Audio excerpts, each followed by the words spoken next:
Okay, John, thank you very much. Okay. Thanks, Darryl. Yeah, the topic of my talk this morning, as you can see, is living well with nature and technology. I've been interested in the philosophy of technology and ethics of technology for a long time. But in recent years, I've started to realise that talking about nature is really the other side of the coin from talking about technology, at least to a large extent. And this has partly come about, I think, because I've retired and I live in the mountains and I spend a lot of time walking around in the mountains looking at trees and animals and birds, as well as thinking about technology. Now, one of the motivations for this talk, apart from what I've just said, is that we're increasingly reliant on advanced technologies. Many people have got a passion and an addiction just about to new gadgets. Now, when you walk around, it doesn't matter where you walk around, nearly everybody, even if they're in a group, will be all on their iPhones or whatever mobile phones they've got. A few years ago, one of my Ph.D. students came to see me and he was suffering from a slight concussion. And he was a bit embarrassed telling me how it happened. It didn't happen in some sort of manly way like having a fight. It happened because he was using his phone and he walked into a post and nearly knocked himself out. He was addicted. Now that's on one side of the coin. The other side, or on the other hand, there seems to be a rising scepticism in a lot of areas about science and about technology. I don't know what it's like in the countries you come from. I don't know what it's like in Thailand. But in Australia, there's still a lot of scepticism about the science behind climate change, even though the evidence seems to be so strong now you can hardly doubt it. There's still a lot of scepticism. And there also, in a lot of quarters, seems to be hostility to solving problems through technology rather than solving them in other ways if we can. So we seem to have there seems to be a bit of a conflict in society between loving technology on the one hand, but being a bit sceptical about science and technology on the other. Now, I don't really know how to pronounce that. It's from part of the Wiradjuri language, which is one of the Indigenous languages in Australia, of the Indigenous people, and it means something like the wisdom of respectfully knowing how to live well in a world worth living in. Right? It's not only knowing how to live well, it's knowing how to live well in a world that's worth living in, and respectfully knowing how to live in a world worth living in. And it seemed to me that sort of is a good theme behind a lot of our thinking, both about nature and about technology. And the way I'm interpreting it for my interests is the wisdom of respectfully knowing how to live well with nature and technology in a world worth living in. Helping to make a world worth living in through the use of technology.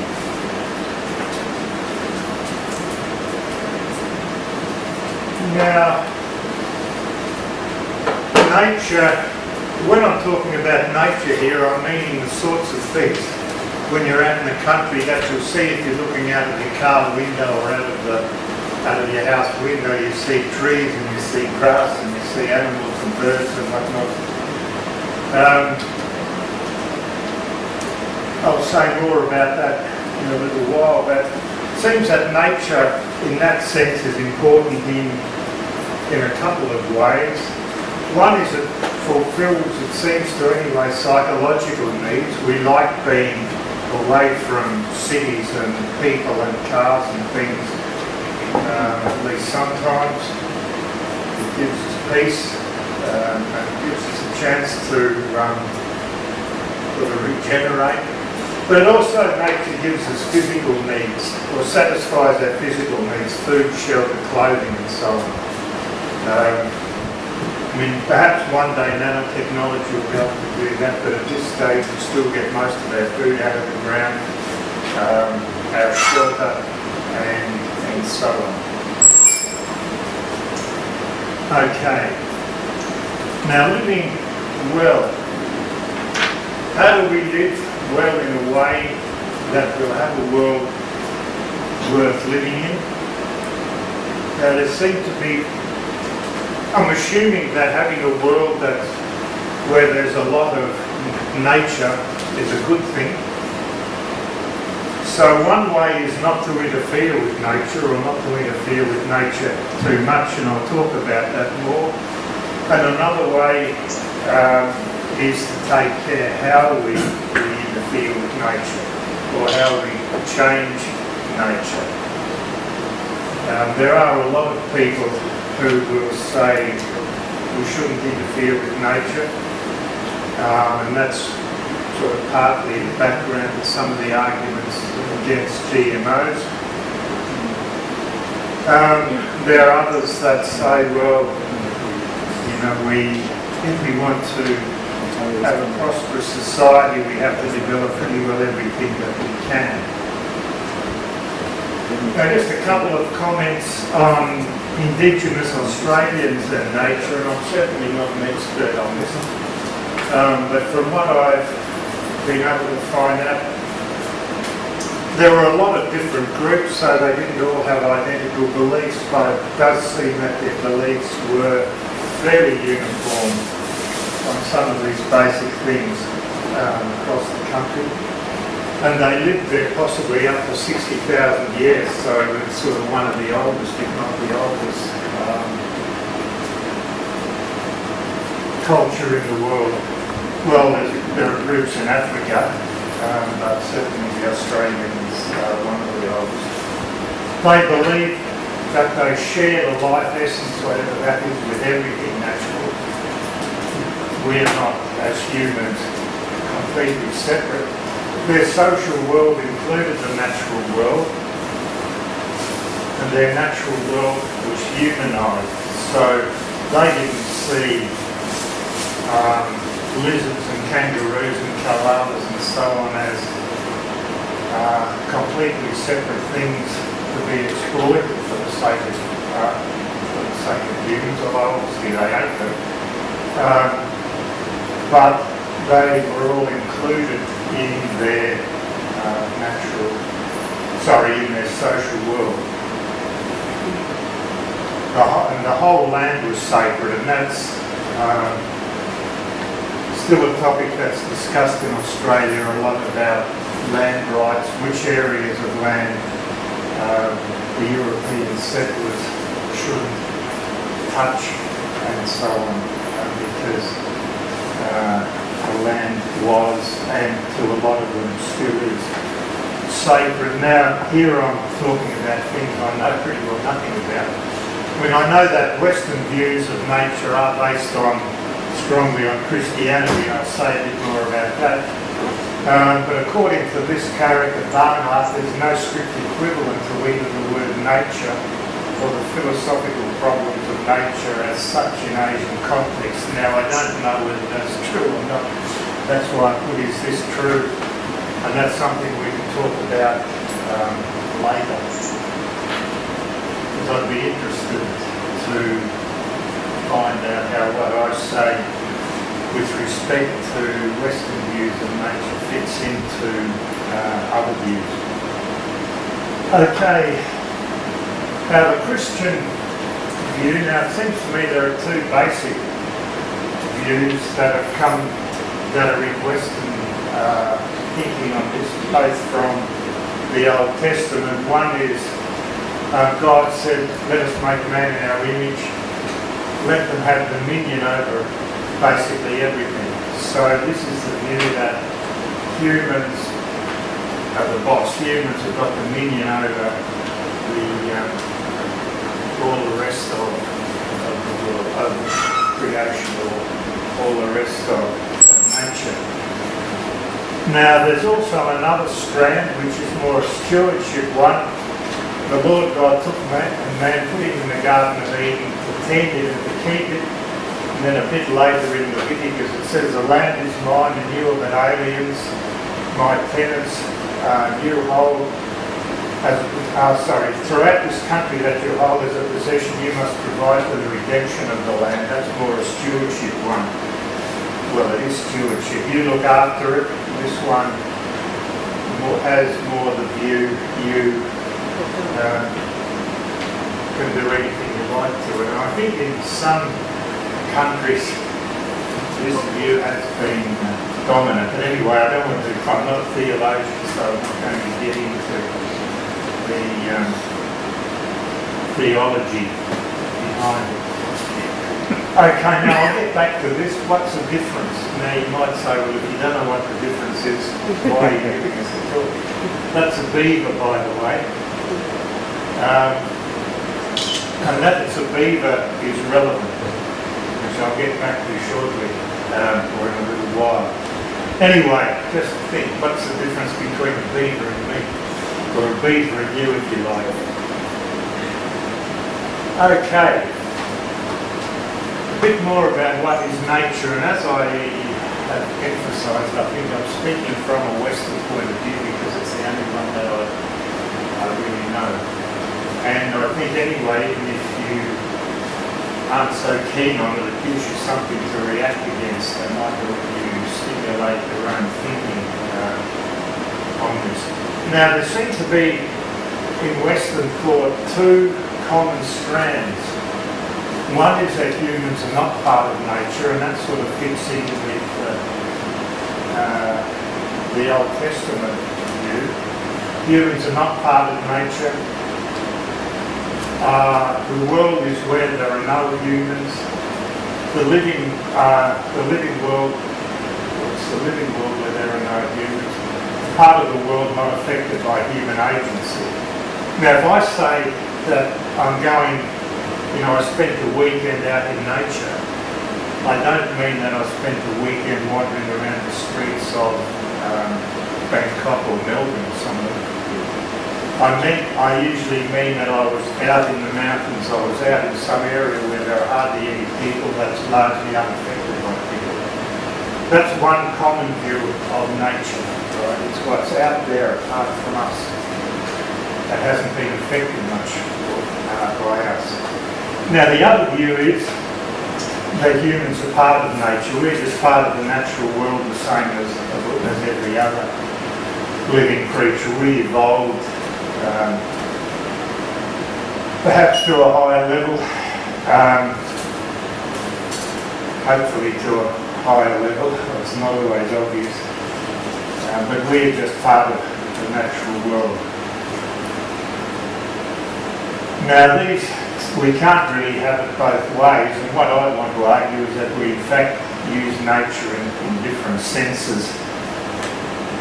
Sometimes we are part of nature. Are we part of nature? Well, as I want to say, I think we've got conflicting intuitions or thoughts about this, and I've called them nature 1 and nature 2. We've got one view of nature that excludes people. I enjoy being out in the mountains or whatever. And we have another view, nature 2 includes people. I evolved with other mammals. I'm part of our ecosystem. Right, so I think we have these two views on what nature is. Sometimes we use one, sometimes we use the other. And it has implications for questions about interfering with nature. Okay, getting back to the badger. Sorry, beaver. This is a beaver dam. Right now, I cheated a bit because this photo was taken down in the south of South America where beavers are not native, they were brought in there. But anyway, they live out in the wild and they do a dance. Now the question that sort of what I had in the back of our minds here is this natural? Now compare that with something wrong with the way my thing is set up. Compare that with this. This is near where I live. This is a big reservoir where I often go out in a canoe or boat. Now this is man-made, human-made. This is a wall. It's a hydroelectric dam. I mean, it's to produce hydroelectricity. There's a big power station just down the bottom. Now, the issue I want to sort of think about is if we think this is natural, we think this isn't natural, why? If this isn't part of nature, why is the beaver part of nature? Because in the one case, the beaver has changed the environment. In this case, we've changed the environment, or humans have changed it, or interfered with it. Now the question I want to look at is it wrong to interfere with nature? If we're not part of nature, if nature's separate from us, perhaps it is wrong to interfere with nature. The problem is that we don't really have a choice. But I'll get to that shortly. If we are part of nature, whatever we do is just as natural as a bird building a nest. But if a bird builds a nest in a tree, it's changed the environment. It's changed it for itself because it wants to improve things for itself. It's got somewhere to lay eggs, it's got somewhere to make sure its young are safe so that they survive. And that's exactly what we do. So if we're part of nature, we're just modifying nature in a way that makes things better for us. So in that sense, it's not wrong if we aren't part of nature, then perhaps interfering with nature is a bit more problematic. Now, there's a problem with that view even. Relative to other animals, we're not very good at much. I mean, what are we good at? We can't run very fast. We couldn't run fast enough to outpace any animal that wanted to eat us. We can swim a little bit, but not all that well. I mean, a lot of people every year in Australia get eaten by sharks and crocodiles, which is good evidence that we swim too slowly. We can't fly. We can have aeroplanes, but we can't fly at all. We can climb trees, but not very well compared with monkeys and squirrels and possums and so on. We can't burrow very well. We don't have claws, we don't have very strong hands and feet. Our senses are okay, but our sight and smell aren't anywhere near as good as dogs or eagles and so on. So here we're probably middle range. At most other things we aren't very good at all. So the issue is if we're going to survive, we have to actually do something. We excel in our reasoning and in our tool making, right? And we use these abilities to provide food, shelter and so on so we can lead reasonable lives. But this is really the only area where we do excel. But if this is true, and it seems to me to be pretty obvious, then we don't have a choice but to modify nature or to interfere with nature. Because what do our tools do? They help us dig the ground to get more food. They help us plant grass so we can get more wool from sheep or whatever. and so on. Now, the purpose of technology, the Spanish philosopher who's no longer alive, Precautionary Principle, said the improvement that technology is the improvement brought about on nature by man for the satisfaction of his wants. Now you might say, well, we don't always improve nature to satisfy our needs, but from our point of view, certain modifications obviously improve. Not being, but well-being is a fundamental necessity of man. So here, we'll tie this into that in a minute. Precautionary Principle argues that humans don't only want to be, to exist, and just to have enough for existence, we actually want to live well. And that's a fundamental necessity according to him. Therefore, a main aim of technology is to promote good life, well-being, by adapting the medium, that is the environment, to the will of the individual. Now, we have to be a bit careful in what we say here, because if we adapt it too much, as we probably are, then it doesn't actually improve our well-being anymore. But it's interesting the way he looks at technology, I think, and does tie it in with a good life and well-being. Right, now the conclusion of this part of my talk, unfortunately it's not the end, it's just the conclusion. The conclusion so far, there's nothing wrong in itself with interfering with nature for two reasons. One, if we are part of nature, then what we do is no different from what beavers and birds and things do, except on a larger scale. If we aren't part of nature, we have no choice but interfere with it, because we're not very good at most things, except reasoning and tool making, which is connected with our reasoning ability. So that's, I think, not the important question, the question of interfering with nature. The question is, how should we interfere with it? How should we decide on which technological developments to pursue? And that's where I think these questions about nature tie in very closely with things to do with ethics and philosophy of technology. It's not that we shouldn't interfere, the question is how should we and to what extent. Now, I've highlighted this because this assumes that technology can be guided in some way, something which some people doubt. Okay, so these are the sorts of things that I'll be looking at now, and I'll take this as an intermediate conclusion to what I'm talking about.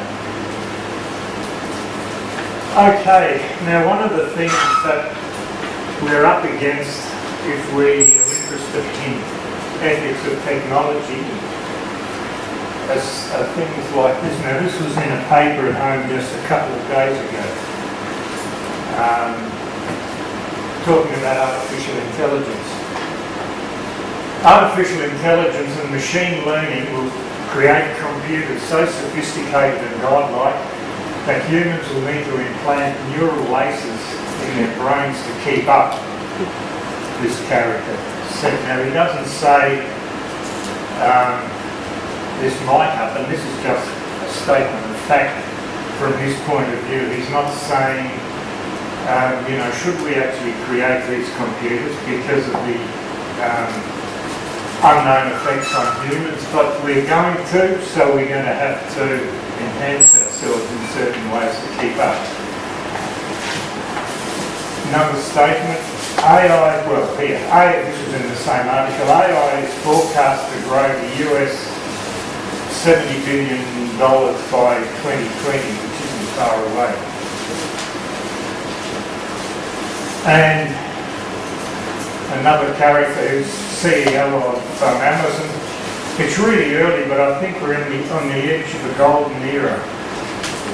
It's going to be so exciting to see what happens.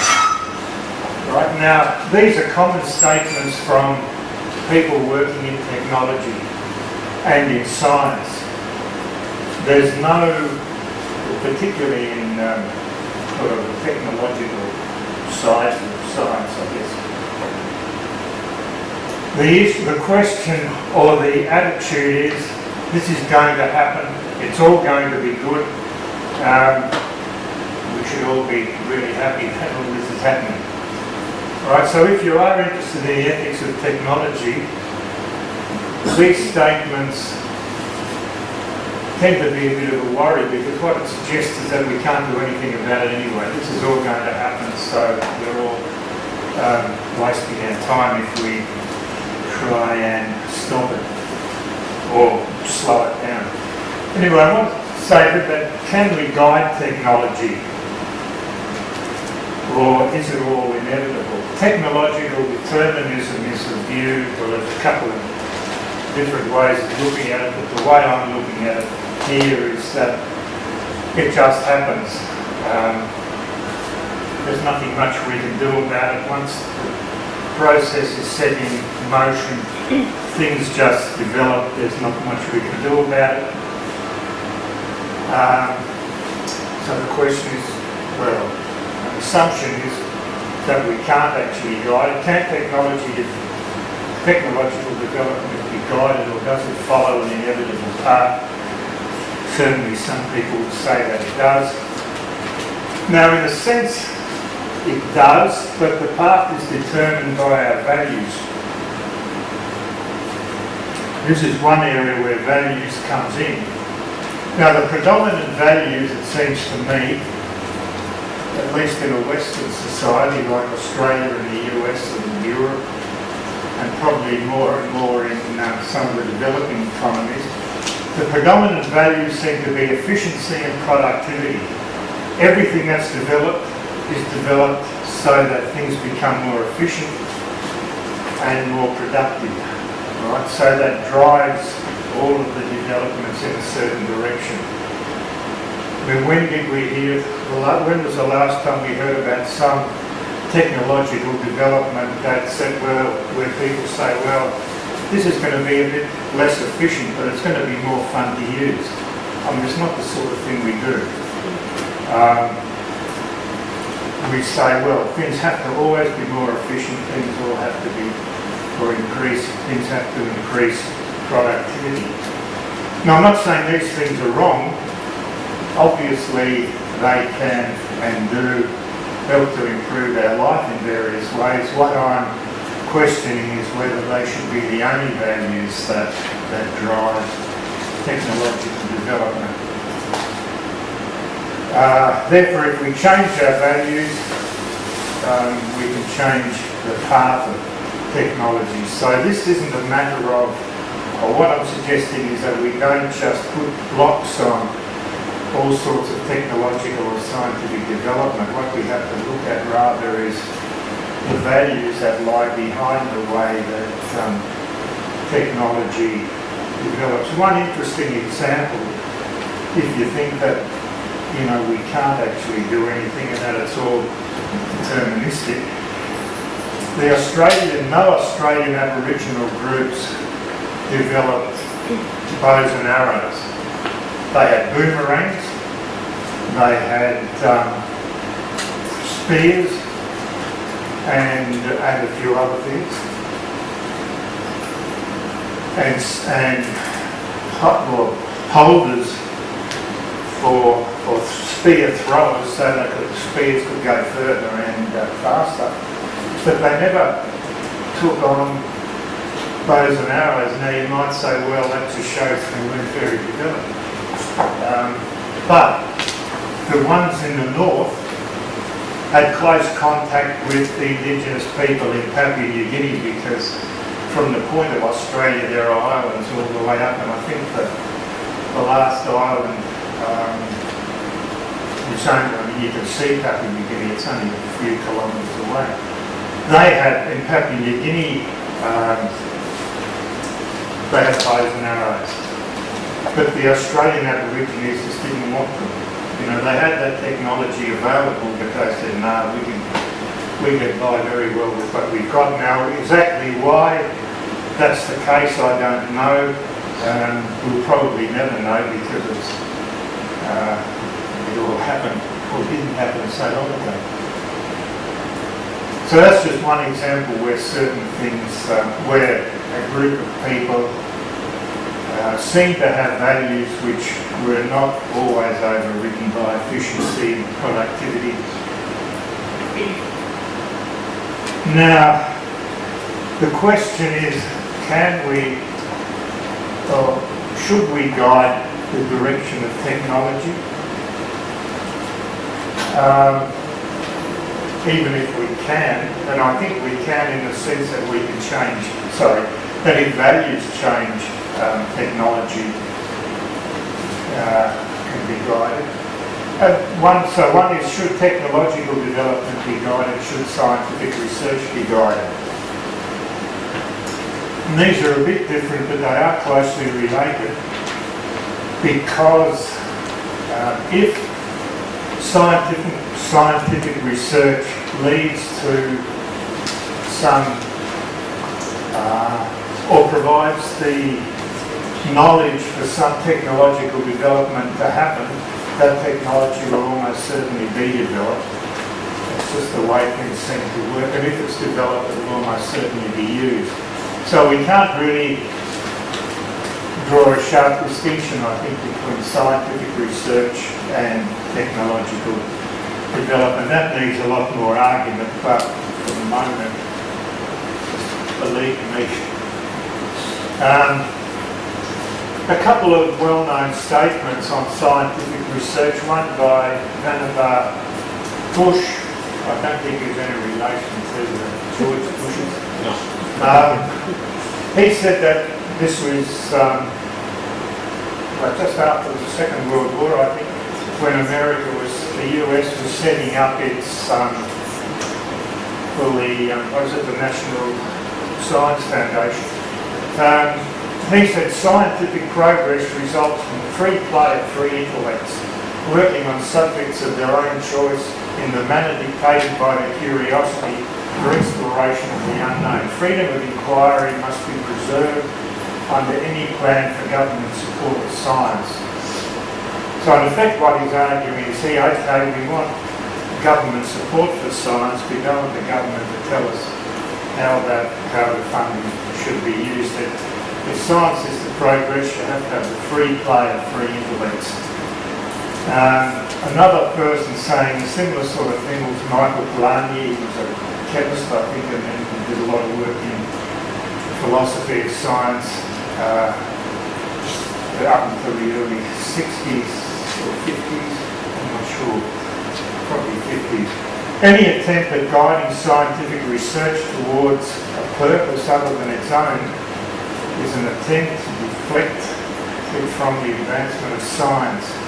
You can kill or mutilate the advance of science, you can't shape it.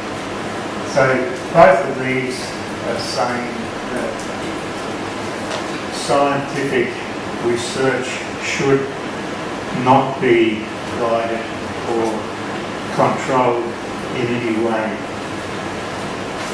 I mean, they said a lot more than that, but that's sort of one. Those are classical statements on freedom of science. Now, it's argued that most technological innovations come about through the free market. People see a need for something, or they see that there's profit to be made in developing something, so it will be developed. And as I said before, this is often driven by the values of efficiency and productivity and very little else.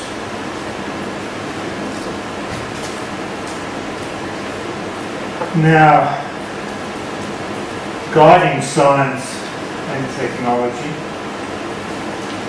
Now, we've got these statements about freedom of thought and freedom to be able to do what you want to do with respect to science and technology being good things, and undoubtedly to an extent that's true, but science and technology are, in a lot of countries anyway, guided or controlled, at least to some extent. Funding determines research projects, right? Governments set funding priorities. This is certainly true in Australia, and I suspect in most countries where governments give funding to research agencies. Industry focuses on certain kinds of products.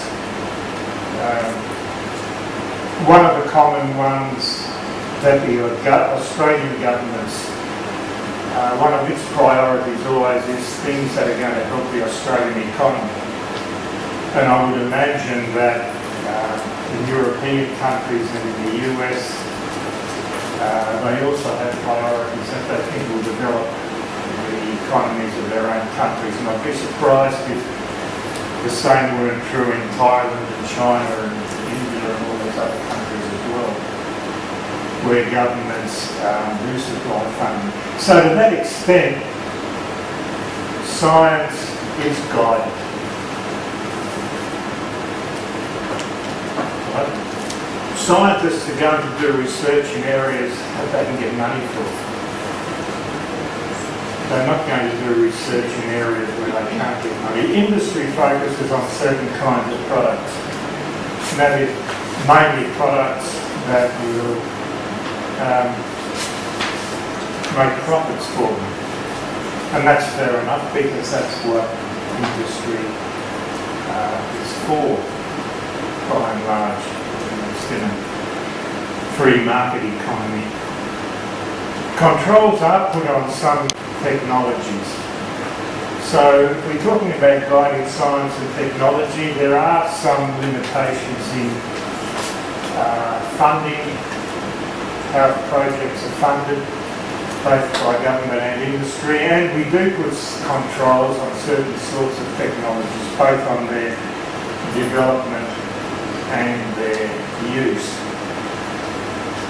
There are controls on chemical weapons, controls on nuclear weapons. They mightn't all be as effective as we wish they were, but at least there are controls there. There are certainly a lot of controls on the way technologies are used.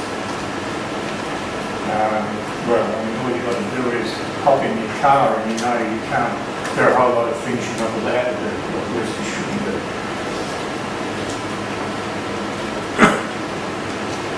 Yeah, that's what I said, the use of technologies is certainly controlled, not completely, but to some extent, normally to try and stop the worst excesses, keep people safe, and so on. Okay. One of the easy things when you're doing ethics of technology or ethics of anything really is to set out where there are problems. The hard bit is knowing what to do about them. And I might be reasonably good at the first, I'm pretty useless at the second. Now the European approach to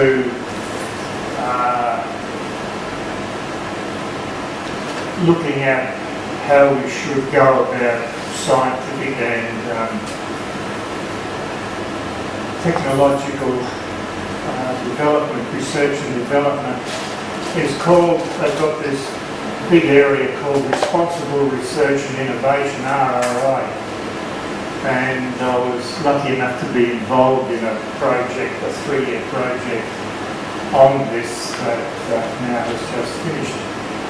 Anyway, RRI is a transparent, interactive process by which societal actors and innovators become mutually responsive to each other with a view to the ethical acceptability, sustainability, societal desirability of the innovation process and its marketable products.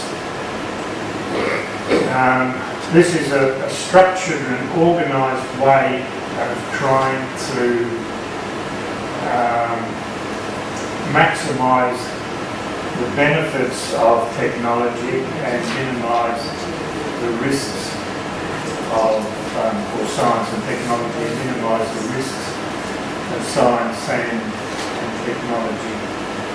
And as I said, there is an enormous amount of work going on in this area. Just this morning, this wasn't specifically an RRI, but I got an email from a friend of mine in the Netherlands where there's a lot of work on philosophy and ethics of technology, and they've just put in an application to the Dutch government. This is for a project on ethics and new technologies, and they've asked for 18 million euros, which is an enormous amount of money for a project like that. In Australia,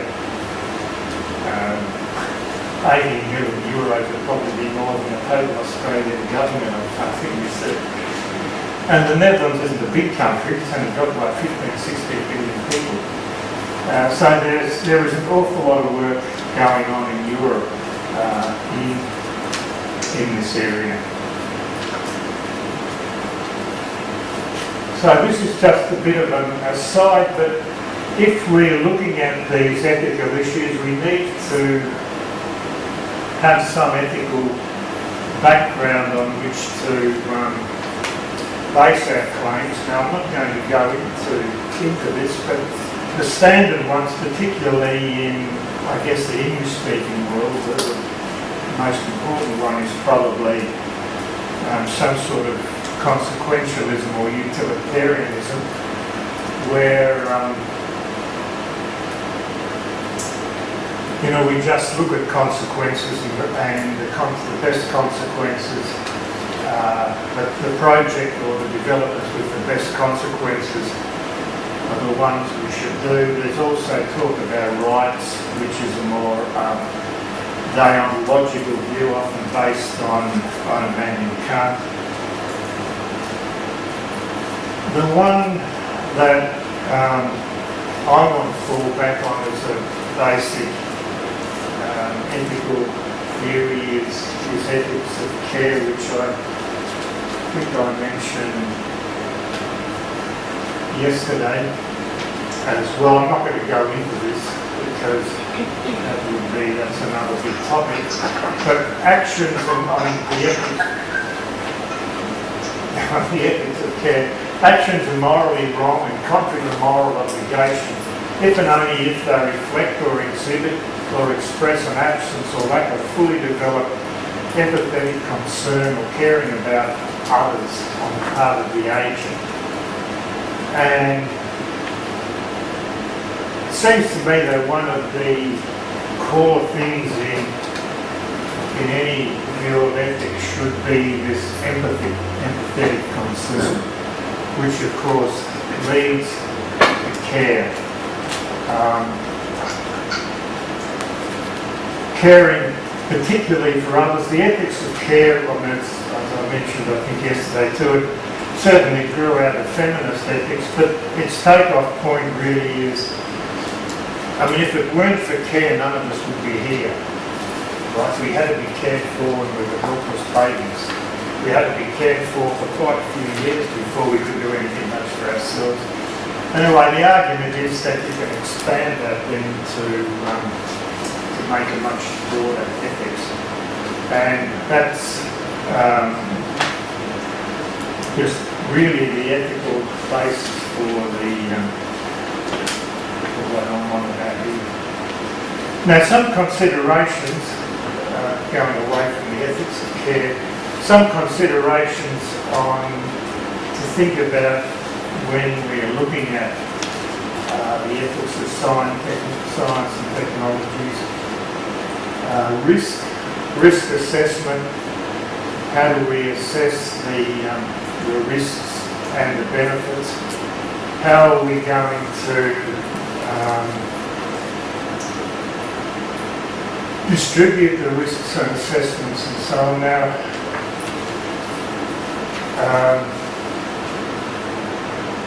it's very easy to think that we say a cost-benefit, a risk-benefit analysis.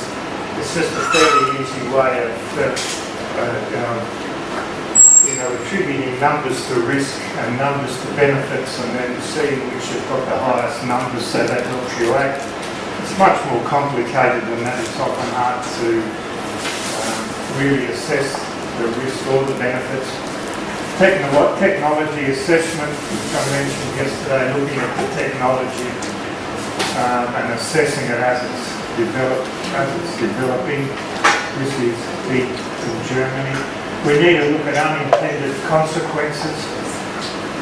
I'm sure one of the unintended consequences of the internet that people who developed it didn't think of was, say, its use in pornography and particularly pedophilia.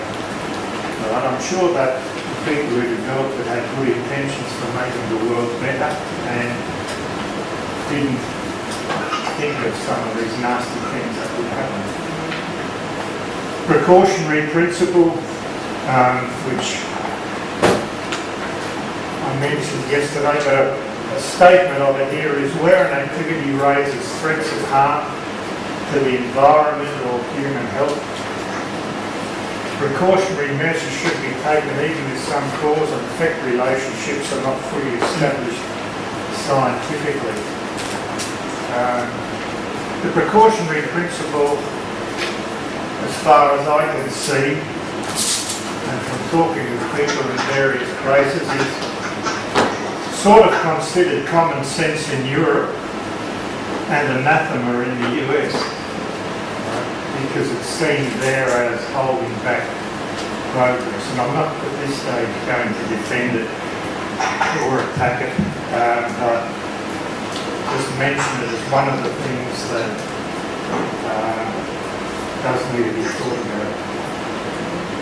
Some more considerations with respect to how we look at, how we assess science and technology, global justice, how the developments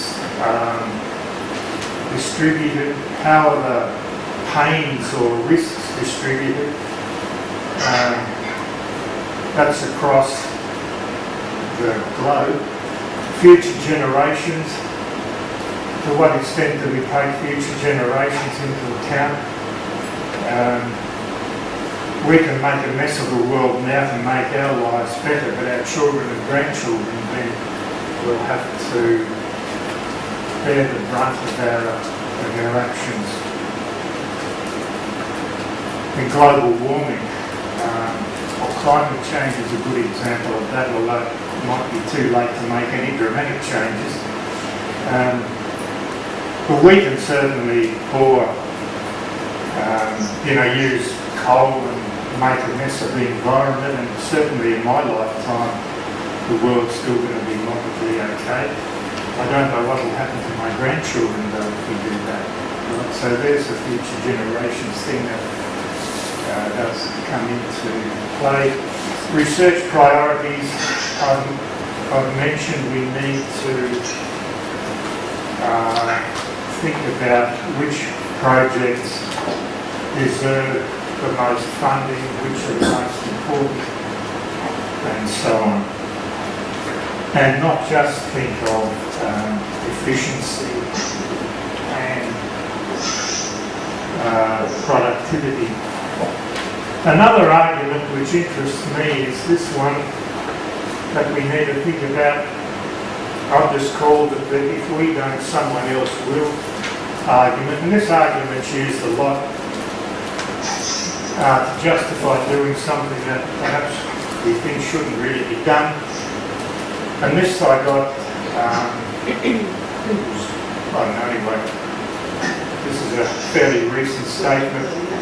Recently, the Pentagon discussed the question of engineering bacteria to clean up sites contaminated by radiation or chemical weapons, stoking fears that these organisms could get out of control when released into the environment. And according to Jeffrey Ling, a neurologist working at the US Defense Base, he said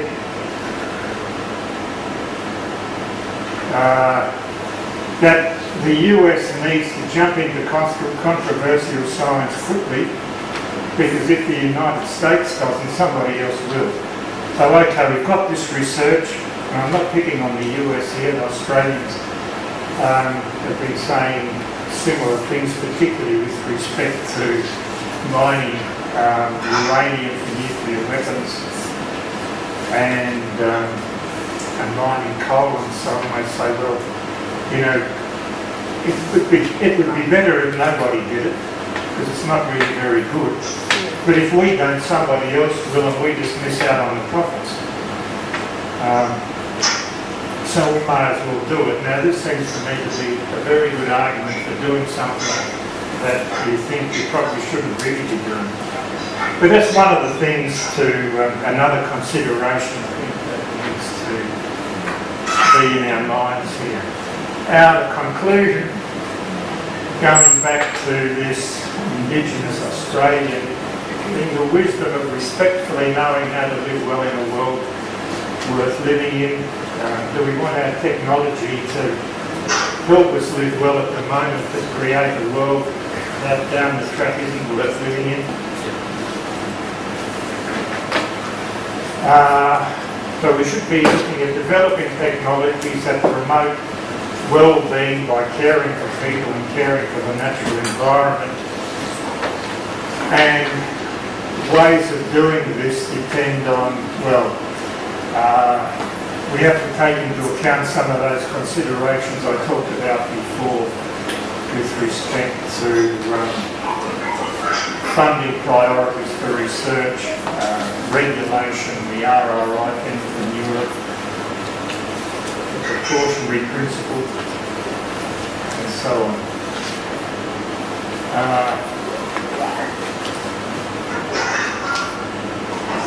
And I'll finish soon as Darryl lets me.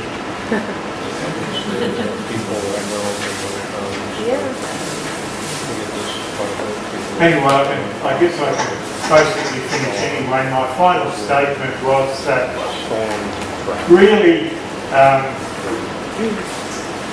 where I finish now is where the hard work starts. What I've tried to do is set out some of the issues, set out some of the potential ways of looking at how to live well in a world worth living in, but the real work starts when we try and work out the details of how to do it and how to change people's attitudes and so on.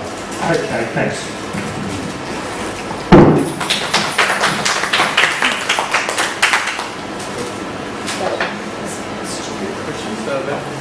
Yeah, just a comment.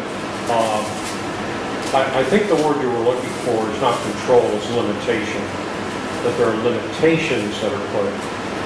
The speed of light is 300,000 kilometers per second, so that's not a control, that's a limitation. It can't go any further than that. So I know you're grappling for the word.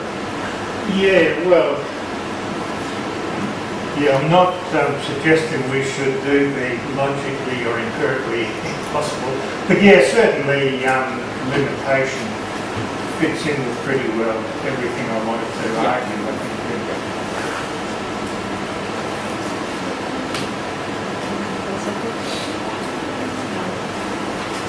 Do you think there are limits for humankind of what they want to do in the future and technology aspects?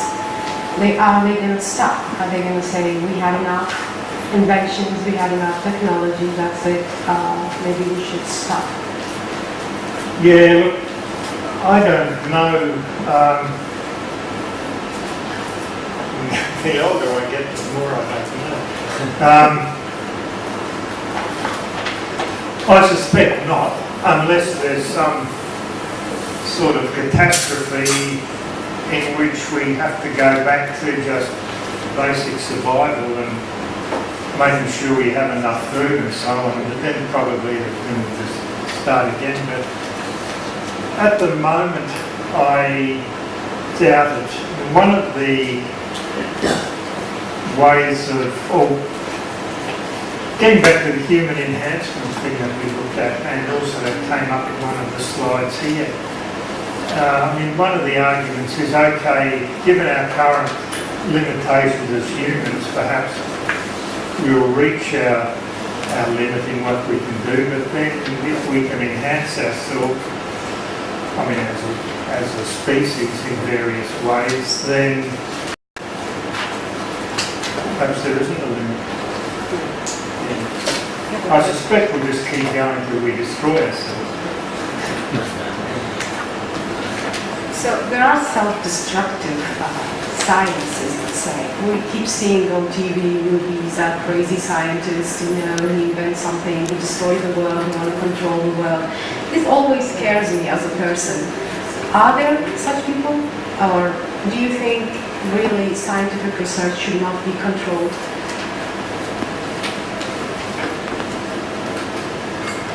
Well, in practical terms, I think it has to be, because there's not an unlimited amount of funding around. What worries me about completely uncontrolled research is that not everybody is benevolent. Not everybody has goodwill toward people. So if there was an unlimited amount of funding and any research could be done, undoubtedly somebody or some group would develop things that could give them pretty well total control. Now you might say, okay, then there'd be other people developing stuff to stop it. So it'd be sort of a funny sort of arms race, I guess, in a bit the way we have this race between people developing computer viruses and other people developing ways of stopping them, and it just goes on and on. Yeah, look, I'm not completely optimistic that if there was complete freedom, that things would be good. The problem with controlling or limiting, of course, is who makes those decisions. And the people who make those decisions aren't necessarily people of goodwill either. So perhaps either way we've got problems. I guess we need to look and see what we think the best way of limiting the problems are. And I think probably we do need something like the European approach of thinking about the issues and trying to limit what we can reasonably foresee as dangerous developments.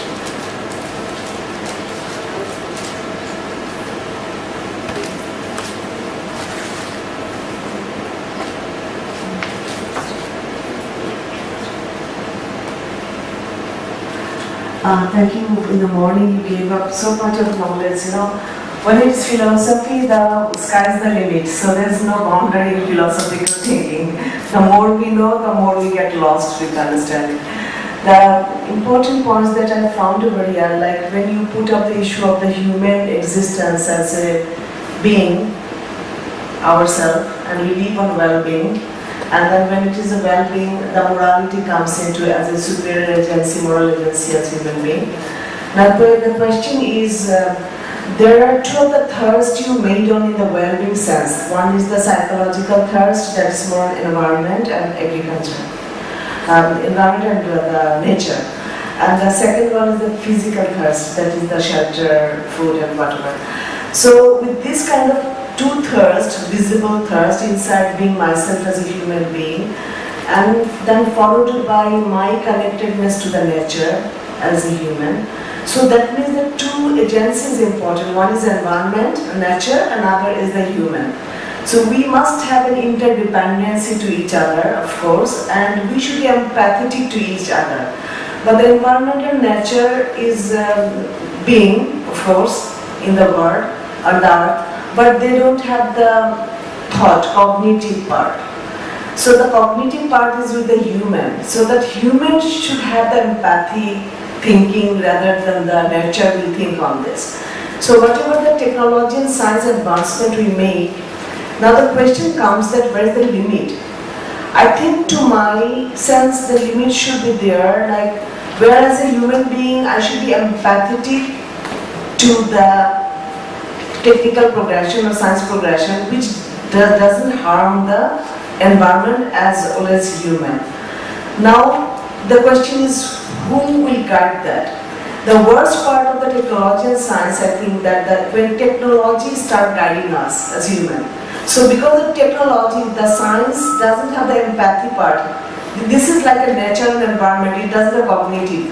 So it cannot decide the morality right or wrong. So the human should handle the morality and the limiting of the technology. So the supremacy or superiority should be always there. Now the concept of this RRI, research, responsible research innovation, this is very thoughtful, European, the concept that I really like. Do you think that the world is moving towards this direction, or world has a multiple direction or direction to this science and research innovation? Because this is a very sensible one, responsible research innovation thinking, so it is very empathetic to the environment of human. Thank you. Yeah, which way, I think most of what you say I agree with, yeah. Perhaps I don't see such a sharp distinction between humans and non-humans. I think it's more of a continuum. But probably there's a threshold above which, well there is, which puts us in a different category. But that's sort of beside the point. Is the world moving in that European direction or RRI? Look, I really don't know.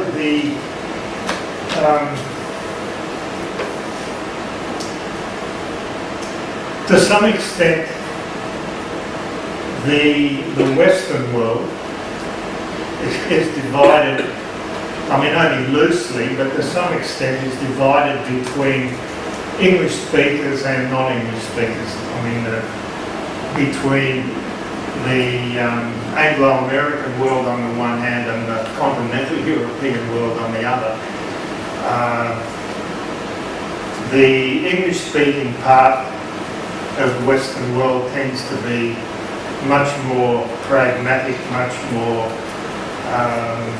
wedded to the free market and so on, and let things go where they will. The productivity, efficiency thing. The continental Europeans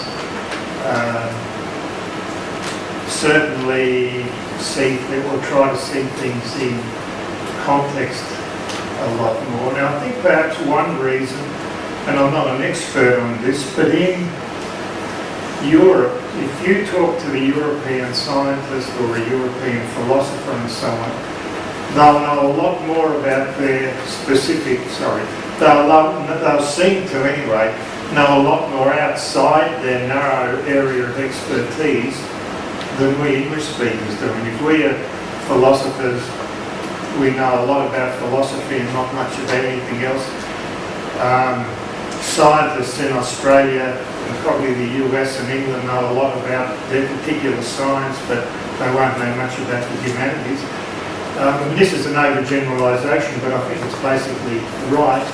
Compared with the Europeans, their education system seems to be much more geared towards perhaps a more complete person or something. The downside of that is, and what they're often criticised for, is that it actually takes them a long time to get anything done because they sort of look at too many issues and have too many regulations and so on. In a way, I guess it's a bit like, I don't know what the situations are in all these various countries, but certainly in Australia, we like politicians who see things in black and white because they can make sharp distinctions.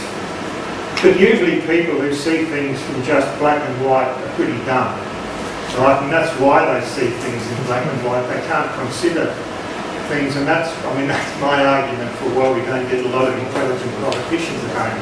Because the intelligent people can see things from all sides and take longer to make decisions. But perhaps this is not a very scientific view of mine. It's just gone on YouTube, so you probably won't get the money for your science anymore, John. Some people won't mark a like them. Yeah. Ronnie. This is not a question, this is just a point from my own understanding of the lecture. So basically, we should always remember that when discussing nature and technology, we should always not forget that every human is part of the environment. So that's the first thing to understand, that we are part of the environment, so we don't isolate ourselves in this discussion that we are part of the environment. Hence, we are not excused by the rules of environment, by the rules of ecology. And evolution theories would tell us that as individuals or as organisms, we are not excluded on the rule of survival of the fittest. Okay? That's why the question that could we stop using technology, I believe the answer is not. Because again, as what the professor discussed, we are not like dogs who have good senses. We are not birds who could fly. We are not fishes who could swim. That's why we use technology as a means to survive as organisms. But the second point is that we could not stop developing technology. So yes, we need technology to survive. But the second point is we could not stop developing technology because as again individuals, as organisms, we always seek for that better life, for that better quality of life. Now here's the conflict. When we develop technology, we need to consume. We need to cut trees for our industries. We need to catch fish for our food. We need to kill. Again, we need to consume when we develop our technology. Hence, something perishes. So we go up, something goes down. I like about the presentation is that there is an answer. So here's the catch. Going back to the logic presented in the presentation, first of all, technology is man-made. Hence, the answer is man, the human per se. So what makes a human is their values. So we want to redirect or change the track of technology from abusive technology to responsible technology. We change the values of human because it's humans who made the technology. So in order to change the course of technology, we should change the human values, going through environmental friendly ventures such as sustainable development and renewable energies. So maybe that's a suggestion that I could give. Also, corporate social responsibility for the industries who utilize technology for profit. Because most of the time, it's the poor who suffer from the effects of the use of technology. Hence, companies who earn profit from this should give back to the communities that would be suffering 10 years, 20 years after that. For example, mining companies. Mining companies would really kill the environment, the ecology around a community that have lived with that ecology for how many years? Because they would be getting the ores from the mountains or from the lands. The indigenous people will be affected, the local community will be affected. Therefore, as a company, they should bring the profit back, a portion of that to the community. Again, it's corporate social responsibility. So at the end, I found the practical answer to my question: how do we solve this conflict between environment and technology? I found it, sir, in your last presentation, and I believe the answer is coexistence. So again, humans per se need technology to survive, but technology on a matter that is limited to the boundaries of coexistence, that we don't harm too much our neighbors. When I say our neighbors, it's the plants and animals, not just the human neighbors. So everything around us, the air, the water, the soil, we don't harm them. Yes, we need to survive, but again, we understand that going back to the first logic, we are part of the environment. We are part of that environment. So when it is destroyed, we are destroyed. So in order to protect the environment, to protect everything around us, we should consider the last slide on the presentation, and its coexistence. So thank you for the lecture, sir. Yeah, good. Thanks for that. I think you are right, but then I would say that if you agree.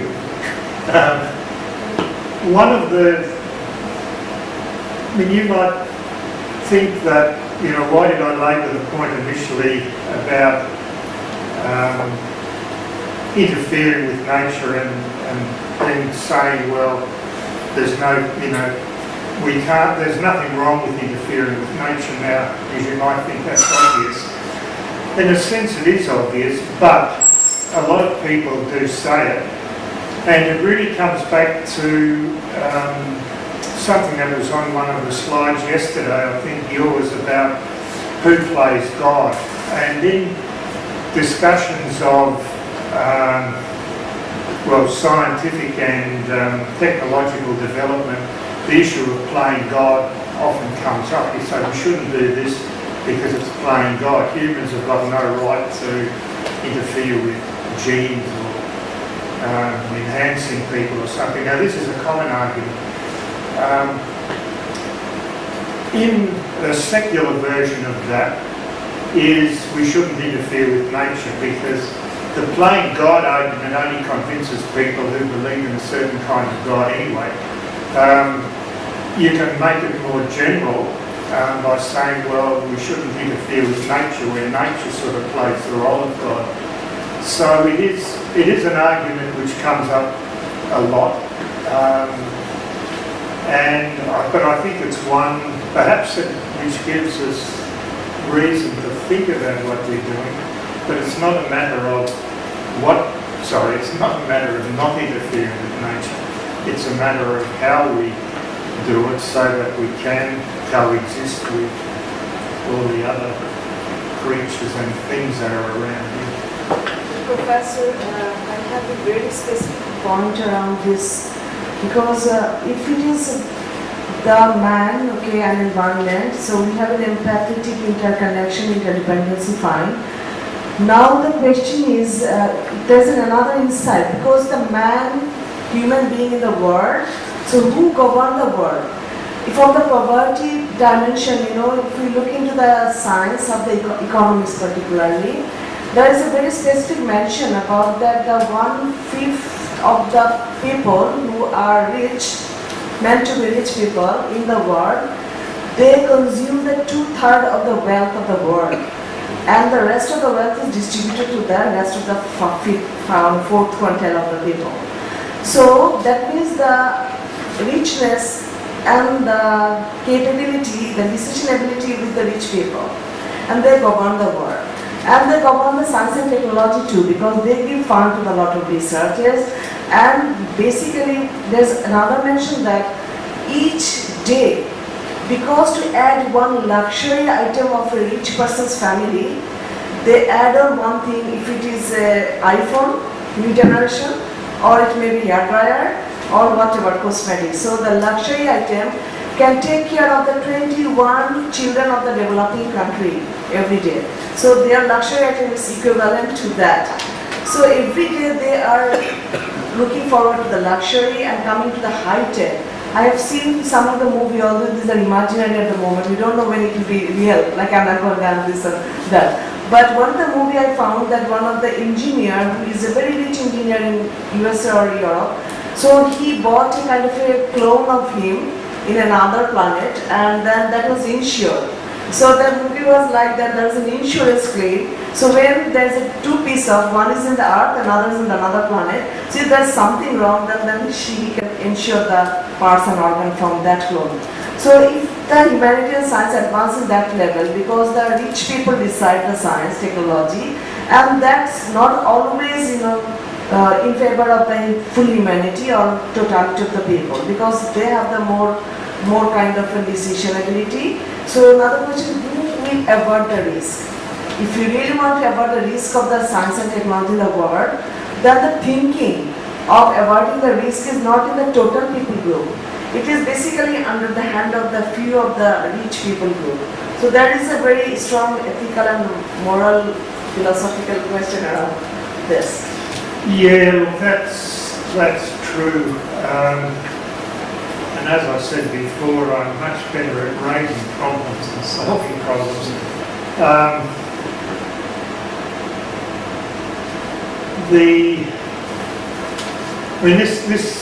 What you're saying is true in a whole lot of areas.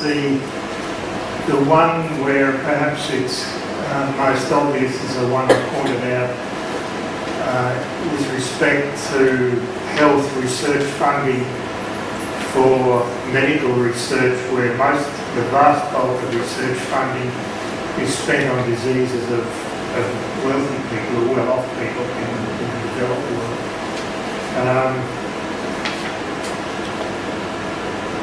I think the figures were something like 90% of the funding spent on 10% of the world's population, but I mean, even if that's not quite accurate, it's somewhere in that general area.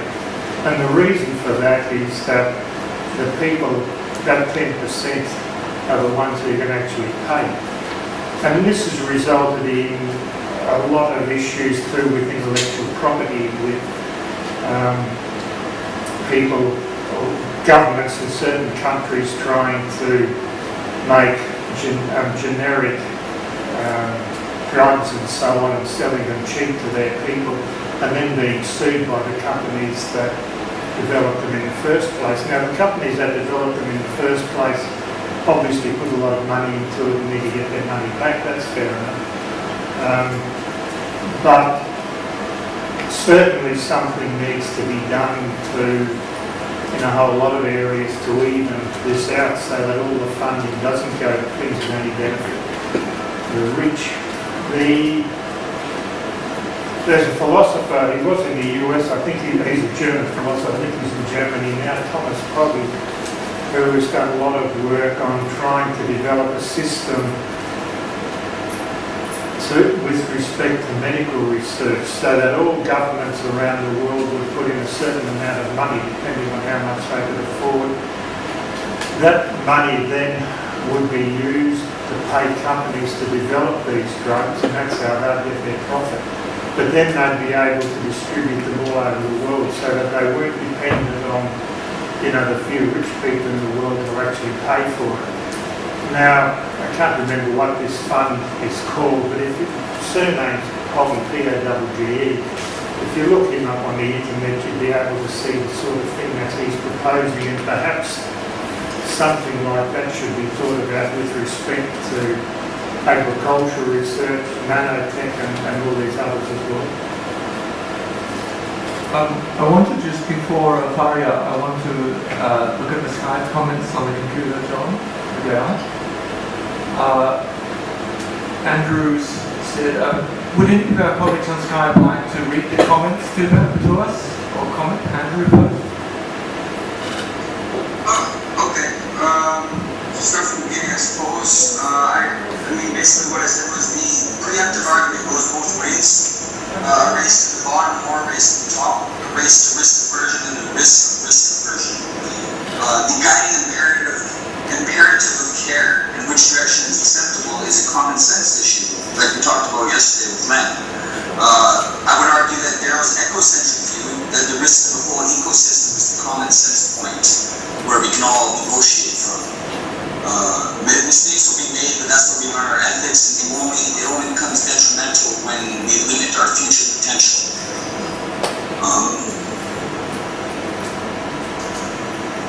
And then we were talking about different ways of governing, which respects our choices, our sovereignty, our individual agency. Any other Which is what I was supposed to be presenting on.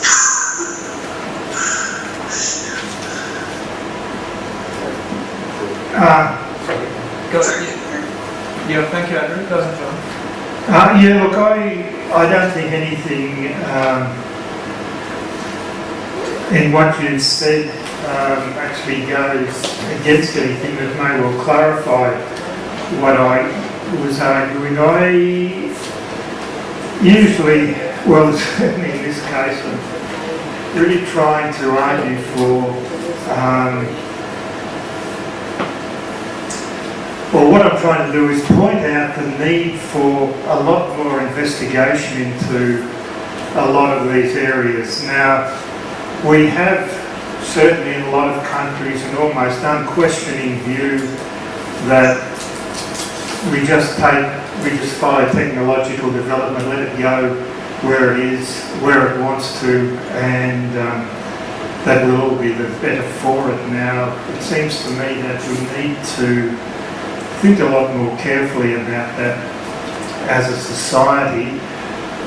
Perhaps we can't stop development. I'm not sure whether I want to stop development because, like pretty well everybody else, I take advantage of most of the, or a lot of the new technologies around, except Facebook. But that doesn't mean that I think that all of these developments actually make life better. I think that we need to probably think about the things that Ortega Gasset was saying. Technology is supposed to make life better, not just change the way we do things. Now, who makes a decision on what's better is an interesting one, but I think it's still an issue to think about.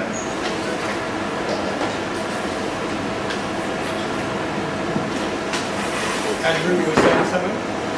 Yeah, who chooses what's better? Are we not trying to move towards a wider distribution of opinions? Well, what do you mean? I just say, I mean, I'm happy for a wider distribution of opinions, but I don't think that all opinions are ones that are going to be useful if we want to improve things for most people. Some opinions are clearly better thought out than others.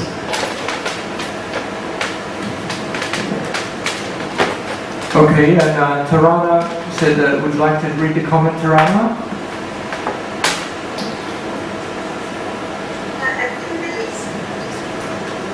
What is saying that we cannot stop the development of science and technology, but we can provide the proper training how to use it, how to go for the betterment of future generation. So we have to develop the science and technology. At the same time, we have to give training to use it properly. A knife can be used for cutting orange, but it can be also used for killing also. So we have to know what is our goal, and we have to give ethical training to each other. Thank you. Right. Well, there's a sense in which we could stop the development of science and technology. The point is that most of us don't want to. And the question of the issue of using it properly, that is related to why we have regulations and so on in all sorts of areas. And there's a lot more to say on these issues than what I said. There's also and this is an important issue, there's the question of, or the issue of using things because they're there, not necessarily because they make things better. We'll often do something, if we've got technology, we'll do things in a different way simply because it's easier, even if it's not really the best way of doing things. Now, a common example of this, which doesn't involve technology, is if you're in a foreign country or a country which doesn't speak your language, you know a smattering of the language but not much. The temptation always is to use your own language and hope that the people can understand enough of it. Now that's simply because it makes things easier. If I'm in, say, Spain, and I know a few Spanish words, it's a lot easier for me to speak in English than it is to speak in Spanish, and I hope that the Spanish people can understand a bit. I mean, that's just a fairly trivial example of doing something that's easier, even though I'd rather learn to speak Spanish better, it's just harder. And I think we do the same thing with technology. We'll use technology because it makes things easier, even if we would actually rather do it a different way. But there's a whole philosophical and psychological area there that needs to be talked about a lot more. In fact, Lara is from Spain, so maybe she can speak Spanish to you. No, no. I mean, that's, no. I get it.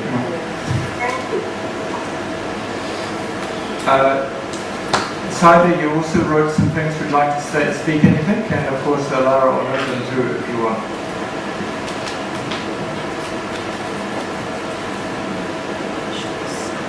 Saida, do you want to talk about it? Hello, yes. Go ahead. Yes. I want to say that Professor said about the wisdom of respectfully knowing how to live and also how to live well and also develop technologies that promote well-being. The problem is that both sides, some people who are, for example, in this area, some people who believe in freedom of science and technology, both claim that we are caring people's lives and we are doing so. But first of all, we don't have any point for assessment of well-being and also the definition of well-being and also wisdom. Because if we want to enter in dialogue between two parts, we should have a common definition of well-being, because they also claim that we are working for well-being of peoples and also we want to promote the quality of life of people. They said we are doing our work and you have your list. Because there is no common assessment for well-being, I think no dialogue can launch between two sides.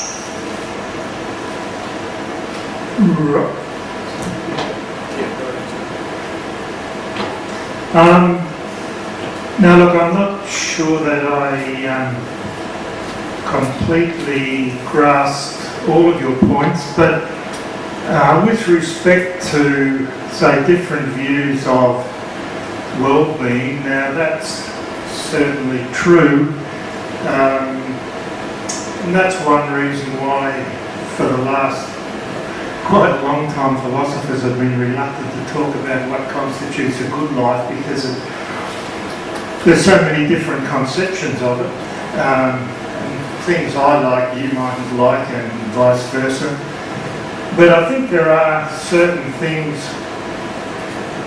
that do enable us to talk about some of these things sensibly, even between quite radical different cultures. We're all humans are basically the same. I mean, we all get hurt if somebody sticks a knife into us. We all like to eat. We all, or nearly all of us, like to have friends. There are certain things in common, and it seems to me that there's enough in common in order to get a lot of discussion going. There's always going to be differences, and those differences then are things that we can discuss, but from the standpoint of us all being creatures that are all very similar. Rowena and then Faria. Okay. Good morning. As we continue to see development, the more that we are destroying nature inevitably. We see and feel the effects of with the issues on climate change, of course, and of the disasters that are happening in the different countries. So do you think we can still rebuild back nature with all this development and technologies?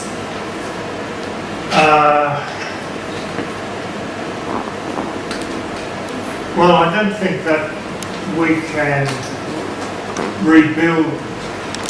Well, it depends. If you're talking about rebuilding nature, to which point in history do you want to go back, right? I think that, or at least I'd hope that we can stop things getting too much worse with respect to degrading the environment. If we want to go back, as I said, I'm not sure at what stage we want to go back. Most of us, I think, like to have some open space around us that we can go to if we're getting sick of cities and cars and all this sort of thing. With respect to climate change, of course, that's a scientific problem to which I don't know the answers. From what I've read, we could stop all pollution today and there'd still be problems for the next 100 years or certainly for a long time. If we wiped out, or if all humans got wiped out eventually, things would all regenerate, but then presumably we'd want another lot of humans to come in. It's not clear what the point of this regenerating the world would be if we got rid of all of us first. So yeah, look, I doubt whether we can go, whether we can, I'm hoping we can stop it. I'm hoping that technology, say things like renewable energy, stops us polluting the environment, stops us perhaps in the future cutting down so many forests and whatnot. But yeah, that doesn't necessarily take us back to some stage. It presumably will give us something we want though, or at least we prefer. Okay. Faria, you have a comment? Thank you. You're welcome. Hello, this is Fariha from Bangladesh. So I missed your very interesting part of the session, but I got the last part of the session. I would like to make a comment in a different dimension. Yes, there is a long old debate whether this advancement of the science or investment in advanced research is good or bad for all of us. So there are ethical questions, there are instrumental questions, and also there are economical questions, viability questions. That's why we are talking about the sustainability development goal and nature. I feel, yes, there is a debate whether we are going for 3G, 4G, that kind of super advanced technology or not that. But if you see the other way around, that from the long time, the people are also trying to make available this kind of technology for the common people. Let me give you one example. If you see the usability of the mobile phone, this mobile phone is not only being used for a super accessory or fashionable kind of thing. With a very small device, we are giving the most crucial danger sign of maternal death. So if you see this kind of uses of the technology, then sometimes your argument could be go around. So whether this decision will be taken by the scientists or the politician or the policymakers, whatever you say. So my point is that with rules and regulation, we just can't stop the progress of the science. This is one dimension. And another dimension is that we need to know how to deal with this technology and how to make it available for everyone. It is another dimension. And we know that even we did not think that 10 years ago that in this room everybody will have their own laptop, own tab, but now we have, maybe after 5 years we will have another technology. So the point is that how it could be usable for everyone. And another thing for technology, that is the bad thing, is that now we are listening about a lot of kind of garbage. Thousands of laptops, thousands of computer materials, or thousands of other technological devices are being, like they are being not being used. So they are being like dumped in some places. That also harms the environment. So whether that is the policy, whether that is our knowledge, or whether that is we can use. Maybe in a country like me, investment for going to the moon could be seen as not a good investment if you think about my context. But if you think about other developed country context, maybe that is fine for them. Now we are looking also the water for other planet beside Earth. So whether I can go there or not, you can think about the future generation. In 1940, Alexander Fleming did not invent the antibiotic where we will be today.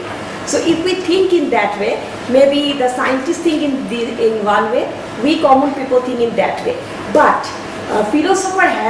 ethicist has a very great role. They are the people, they are the voice in the society or in the country. They can remind the human being, okay, this is fine, don't go further. They can create some good values, they can give some good information to the society. As Dr. Nazdin said, that there has to be some empathetic relationship in the nature and in the human being. Thank you. Yeah, I agree with you that the really important question is not how to stop science and technology, it's how to ensure that what's developed is useful to the maximum number of people, has minimum risks, and is distributed as fairly and as widely as possible. That is certainly true. And there was another point in the back of my mind that slipped out. So yeah, I mean, basically I agree with what you're saying. Yeah, we have to, it's certainly vitally important to look at how these things are used and distributed. And across generations too, not just across the globe.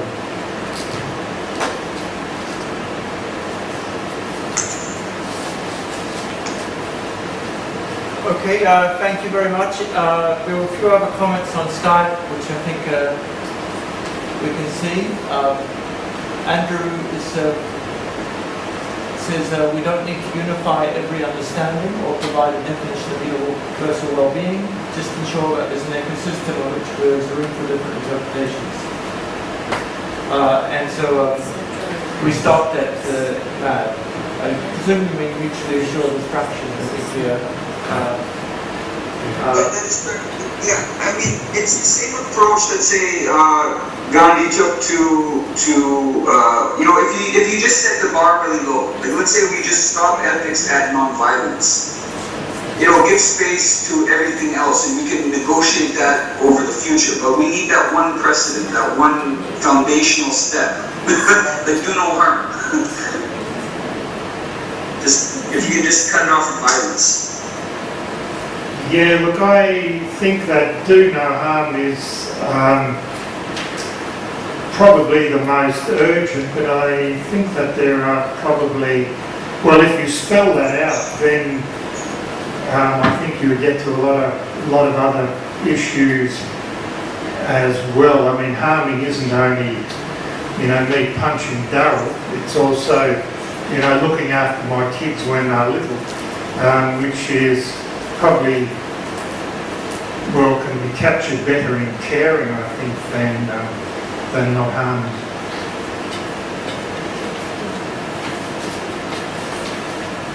Are there any other?